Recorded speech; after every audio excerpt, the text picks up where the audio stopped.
Hello. आज class 10th की math की हम अध्याय अध्याय 12 पृष्ठीय क्षेत्रफल और आयतन, इसकी क्या करेंगे। हम पहले सूत्र याद करेंगे, जानेंगे, समझेंगे। फिर इसके बाद इसके जो कुछ सवाल हैं बहुत महत्वपूर्ण हैं, आना बहुत ज़रूरी है, ये सवालों को लगाना है। तो पहले हम क्या करते हैं, सूत्र को अध्ययन करते हैं।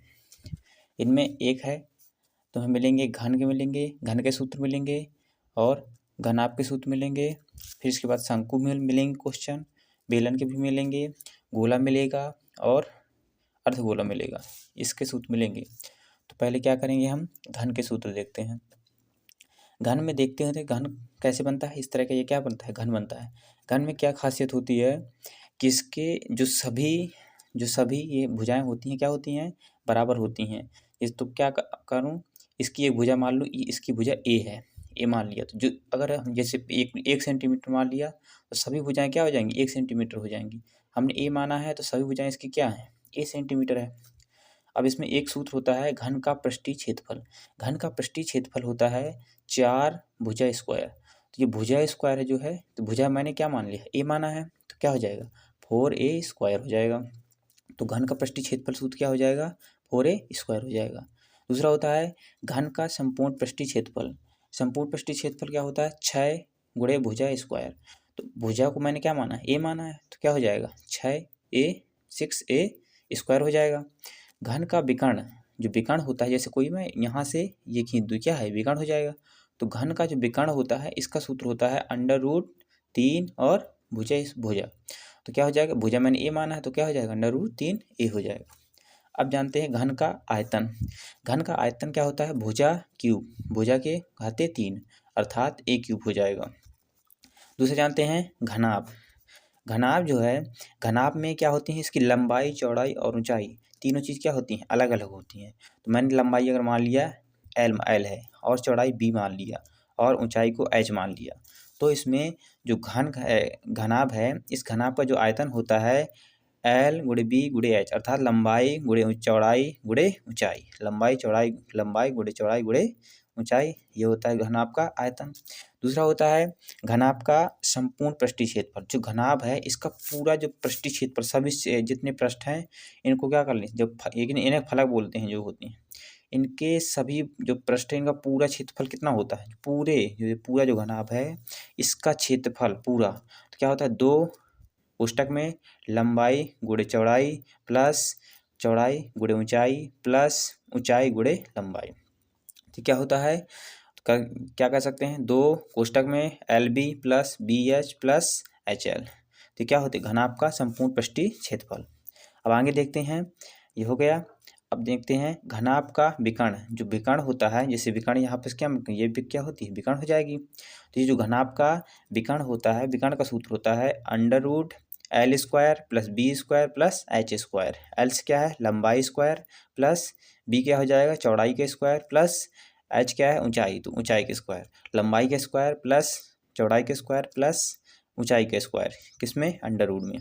इसके बाद क्या होता है, एक है कि जैसे इनमें क्या होती है, कितने मेन फलक कितने बड़े बड़े, 4 फलक हैं, 1 2 जो दिख रहे हैं, 3 4, कितने हैं मेन, 1 2 3 4, ये बड़े बड़े 1 2 जो ऊपर नीचे हो जाएंगे और आमने सामने, तो क्या हो जाते हैं, 4 फलक होते हैं। इन 4 दीवारों, इन एक प्रकार से दीवार बोल सकते हैं, इन 4 दीवारों का क्षेत्रफल अर्थात 4 फलकों का क्षेत्रफल होता है 2 लंबाई प्लस चौड़ाई गुणे में ऊंचाई।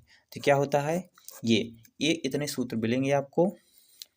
इनमें से कोई सवाल, इन सूत्रों में से कोई भी सवाल बना सकता है। अब आते हैं शंकु। शंकु जो होता है, शंकु क्या है, बिल्कुल किसके जैसा होता है, ये जैसे जोकर को देखा है, तो ये होती है जोकर की टोपी जैसी, क्या होता है, शंकु होता है।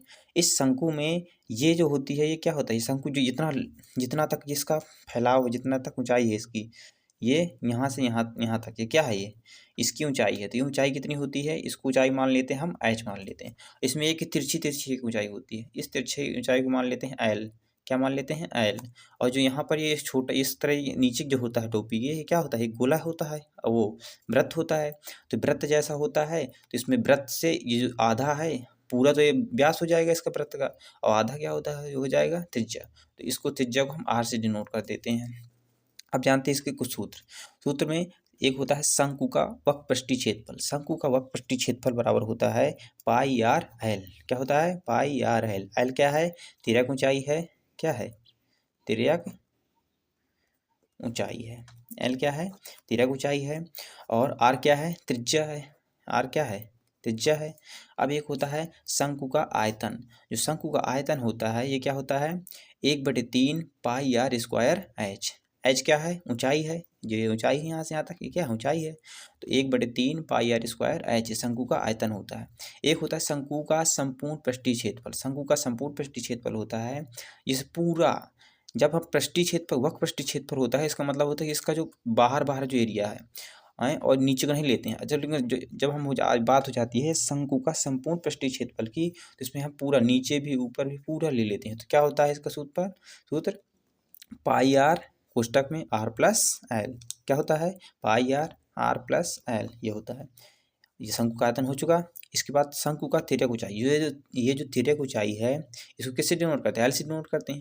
अगर मुझे इस तिर्यक ऊंचाई, मुझे ऊंचाई दी हो और त्रिज्या भी दिए हो, और मुझे क्या निकालना हो, इसकी तिर्यक ऊंचाई निकालना हो, तो क्या हो जाएगा इसका सूत्र, एल स्क्वायर, इसको निकालते हैं, एल स्क्वायर आर स्क्वायर बराबर R square plus H square. या यहाँ पर एल बराबर कर सकते हैं, जो स्क्वायर है ये बराबर के साइड जाएगा, क्या हो जाएगा, अंडर रूट में हो जाएगा। तो एल बराबर क्या हो जाएगा, एच स्क्वायर अंडर रूट में H square plus R square, या R square plus H square भी बोल सकते हैं, कोई दिक्कत नहीं है। तो क्या हो जाएंगे, हमने सब देख लिया। एक है आता है बेलन। जो बेलन है, बेलन कैसे होता है, बेलन तो ये होता है, नहीं दिख रहा तो देख लो, ये होता है, क्या होता है, बेलन होता है, ये बेलन का चित्र है। तो इसमें जो इसकी यहाँ से यहाँ तक होती है, क्या होती है, ऊंचाई होती है। इससे इसको हम किससे डिनोट करते हैं, एच से डिनोट करते हैं। और इसकी जो ये और नीचे ऊपर नीचे क्या होता है, बेलना वो वृत्तकार का जैसा होता है, वृत्त जैसा होता है। तो ये क्या वृत्त के ये पूरा क्या हो जाएगा, व्यास हो जाएगा। इसकी जो छोटा भाग है क्या होता है, त्रिज्या हो जाएगी। आर से डिनोट करेंगे। तो जो बेलन का वक्रपृष्ठीय क्षेत्रफल होता है ये क्या होता है, 2 पाई आर एच। आर क्या होती है, त्रिज्या होती है, और एच क्या होता है, ये ऊंचाई होती है। ये जो ऊंचाई है क्या है, त्रिज्या है, ऊंचाई है। और इसके बाद बेलन का आयतन होता है pi R square H. Pi R R क्या है, त्रिज्या है, आर स्क्वायर एच। बेलन का संपूर्ण पृष्ठीय क्षेत्रफल होता है 2 पाई आर। क्या होता है, 2 pi R R plus H. R plus H बोल दो, या एच प्लस आर बोल दो, कुछ भी बोल दो। 2 पाई आर प्लस एच, ये क्या होता है, बेलन का संपूर्ण पृष्ठीय क्षेत्रफल। अब ये क्या होता है, ये क्या होता है, गोला होता है। ये क्या गोला है, क्या होता है, एक प्रकार से ठोस जैसा होता है। पूरा ठोस नहीं होता है, लेकिन ठोस, अधिकतर ठोस होता है इसे। तो गोले का वक्रपृष्ठीय क्षेत्रफल, गोले का वक्रपृष्ठीय क्षेत्र पाई आर स्क्वायर क्या होता है, 4 पाई आर स्क्वायर होता है। गोले का वक्रपृष्ठीय क्षेत्रफल क्या होता है, 4 पाई आर स्क्वायर। तो गोले में जो ये होता है, इसमें क्या होती है, त्रिज्या होती है, और तो कुछ होती नहीं है। अगर ये तेज गोला है, इसका केंद्र जैसे यहाँ से हो जाए, तो यहाँ से पूरा क्या होता है, ये व्यास होता है। इसमें आधा क्या हो जाएगा, त्रिज्या हो जाएगी। तो सब में क्या होती है, आधा आधा पूरा क्या हो जाएगा, त्रिज्या होती है। तो इसमें केवल त्रिज्या भर होती है, तो क्या हो जाएगा, गोले का वक्रपृष्ठीय क्षेत्रफल बराबर 4 पाई आर स्क्वायर। गोले का आयतन, अब इसमें एक आयतन भी होता है। गोले में पृष्ठीय क्षेत्रफल होता है, आयतन होता है। तो क्या हो जाए, तो गोले का जो आयतन है क्या होता है, 4/3 पाई आर क्यूब। आर क्या है, त्रिज्या है, 4/3 पाई आर क्यूब। ये क्या गोला है। इसी तरह इसको अगर हम आधा कर दें तो क्या हो जाएगा, अर्धगोला हो जाएगा। तो अर्धगोला ये क्या है, ये अर्धगोला का चित्र है। इस अर्धगोले का वक्रपृष्ठीय क्षेत्रफल होता है 2 पाई आर स्क्वायर। क्या होता है, 2 पाई आर स्क्वायर। अर्धगोले का सीधी संपूर्ण क्या है, जब पृष्ठीय क्षेत्रफल हो, अर्धगोले का पृष्ठीय क्षेत्रफल केवल पूछे, ये मान लो कि हम इसको नहीं शामिल कर रहे हैं, जो ऊपर का भाग है ये नहीं शामिल कर रहे हैं, केवल इसका पृष्ठीय ले रहे हैं, अर्थात बाहरी यार। तो क्या हो जाएगा, तो ये गोले का अर्धगोले का वक्रपृष्ठीय क्षेत्रफल क्या होता है, 2 पाई आर स्क्वायर होता है। यदि पूछे कि अर्धगोले का संपूर्ण पृष्ठीय क्षेत्रफल क्या होता है, तो क्या होता है, जब ये भी शामिल कर लेंगे तो क्या हो जाएगा, 3 पाई आर स्क्वायर। क्या हो जाएगा, 3 पाई आर स्क्वायर। अर्धगोले के यदि आयतन पूछे तो क्या हो जाएगा, 2/3 पाई आर क्यूब। जैसे गोले का आयतन क्या होता है, 4/3 पाई आर क्यूब होता है। तो इसका हम यदि हम 2 से भाग दे दें, क्या करें, 2 से भाग दे देंगे, तो ये 2 से 4 कट जाएगा, क्या बचेगा, 2/3 बचेगा, तो क्या हो जाएगा 2/3 पाई आर क्यूब हो जाएगा। और गोले का आयतन पूछे तो 4/3 पाई आर क्यूब, और अर्धगोले का पूछे तो 2/3 पाई आर क्यूब।